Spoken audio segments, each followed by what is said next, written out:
For more, let's bring in Bruske, president of the Canadian Labour Congress. Thanks so much for joining us this afternoon on CTV News Channel. You're very welcome. Thank you for having me. The Prime Minister says counter-tariff money will go back to workers. What do you make of this, and are you confident it'll get to the workers who might need it most during this time? It is absolutely critical that counter-tariff revenues go back to support workers. Workers need to know that all levels of government right now have their back. And so we need to see strong worker supports.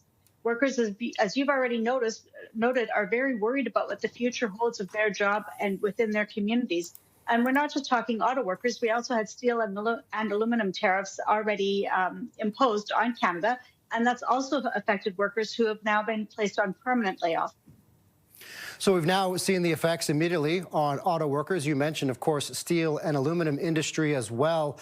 What are your concerns about the ongoing ripple effects of these tariffs on other Canadian sectors?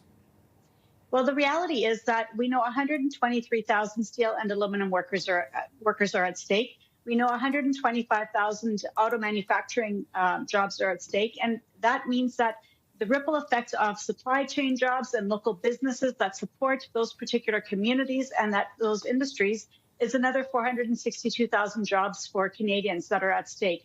And so that's more than 500,000 jobs that we need to be worried about. We all need to be pulling together at this time and strongly support those workers, strongly ensure that those industries stay viable in Canada, and to strongly support those workplaces. So we've seen Canada's initial response hitting back with 25% auto tariffs as well. Do you support that retaliatory measure, and what other response are you looking for from the government?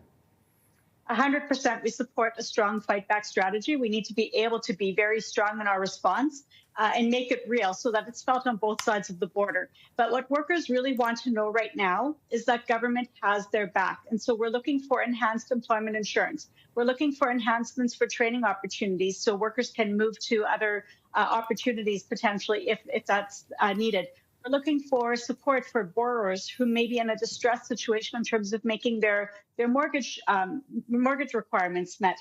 We're looking for making sure that there's actually investments in the communities that are facing these particular job losses so that there's job creation in those communities, so that workers can stay connected to those communities and not have to leave their homes. Joining us from Ottawa, Bruske is the president of the Canadian Labour Congress. Thanks so much for joining us on CTV News Channel today. Appreciate it. You're very welcome.